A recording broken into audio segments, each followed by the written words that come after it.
नमस्कार, स्वागत है आपका आपके अपने YouTube channel Delhi D school पर। और आज कक्षा 9वीं का जो वर्कशीट है, कार्यपत्रक संख्या 60, इसमें सांवले सपनों की याद नामक पाठ से यहाँ पर एक गद्यांश आपके लिए दिया गया है हिंदी विषय में, जो कि 3/1/2022 का है।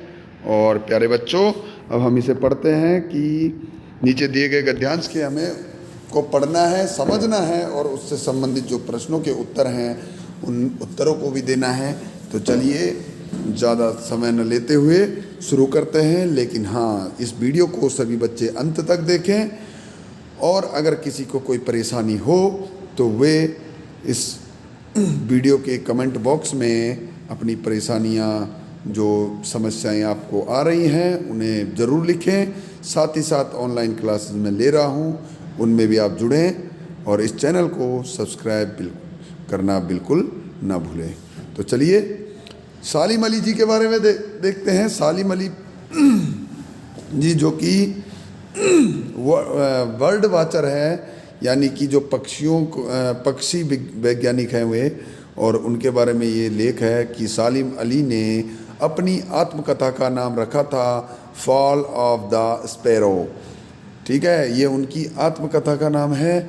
मुझे याद आ गया, D.H. लॉरेंस की मौत के बाद लोगों ने उनकी पत्नी फ्रेडा लॉरेंस से अनुरोध किया कि वह अपने पति के बारे में कुछ लिखे।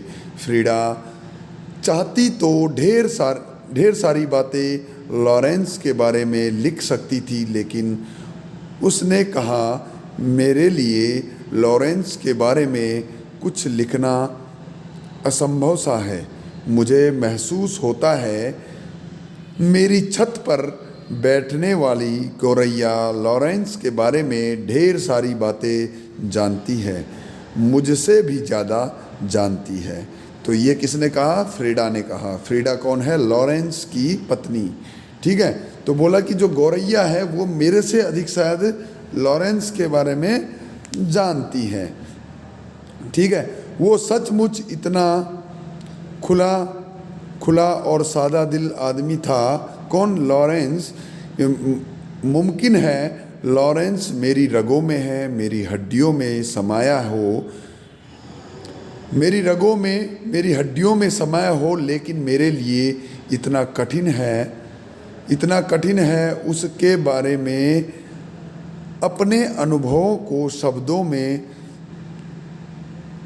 शब्दों का जामा पहनाना।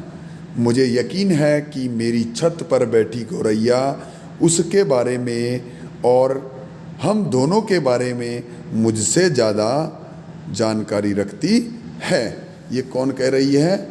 फ्रीडा लॉरेंस कह रही है। ठीक है, अब इससे संबंधित हम प्रश्नों को देखते हैं कि सालिम अली ने अपनी आत्मकथा का नाम क्या रखा था। तो हमने सबसे पहली लाइन में देखा कि जो लॉरेंस है, उन्होंने अपनी जो आत्मकथा है उसका नाम रखा था फॉल ऑफ द स्पैरो। बहुत ही महत्वपूर्ण प्रश्न है। अगला प्रश्न देखते हैं कि लोगों ने लॉरेंस की मौत के बाद उनकी पत्नी से क्या अनुरोध किया। कि लोगों ने यह अनुरोध किया कि वे लॉरेंस के बारे में कुछ लिखे। ठीक है, उनके बारे में कुछ लिखे, एक पुस्तक बनाए, एक कुछ लिखे उनके जीवन के बारे में कि वो कैसे थे। तो ये कहा लोगों ने। ठीक है, अगला प्रश्न है हमारे पास, प्रश्न नंबर 3। लोगों के अनुरोध पर फ्रेडा ने क्या उत्तर दिया। तो लोगों के कहने पर जब लोगों ने यह कहा कि आप कुछ लिखें, तो फ्रेडा ने क्या उत्तर दिया? उन्होंने कहा कि मैं उनके बारे में क्या लिख सकती हूँ। भाई, मैं उनको शब्दों का जामा पहनाना मेरे लिए असंभव सा है। ठीक है, और मेरे से अधिक जो है उनके बारे में जो जानती है वो मेरे छत पर बैठने वाली कौन सी गौरैया है। ठीक है, गौरैया जो चिड़िया है वो मेरे से अधिक लॉरेंस के बारे में जानती है। और आप सभी को जानकारी होनी चाहिए कि जो गौरैया है वो दिल्ली की राजकीय पक्षी है। अगर पूछा जाए, कहीं पर प्रश्न आता है कि दिल्ली प्रदेश की राजकीय पक्ष का जो राजकीय पक्षी है वो कौन सा है, तो बोलेंगे गौरैया। ठीक है, अगला प्रश्न देखते हैं, प्रश्न नंबर 4। लॉरेंस प्रेडा के जीवन में क्या स्थान रखते थे? ये बहुत महत्वपूर्ण स्थान रखते थे लॉरेंस, क्योंकि उनके पति थे, और साथ में वे कहती है कि वे मेरे रगों में, मेरी हड्डियों में समाये हुए हैं। बहुत ही महत्वपूर्ण स्थान रखते हैं। अगला देखते हैं कि असंभव का विलोम शब्द चुनिए। तो असंभव शब्द का जो है प्रश्न नंबर 5 असंभव का जो संभव का होगा संभव। ठीक है, असंभव का जो विलोम शब्द है वो है ख वाला संभव। अगला प्रश्न देखते हैं हम, प्रश्न नंबर 6, और वह है कि मुमकिन का विलोम शब्द चुनिए। तो मुमकिन का जो विलोम शब्द है वो है नामुमकिन। ठीक है, नामुमकिन।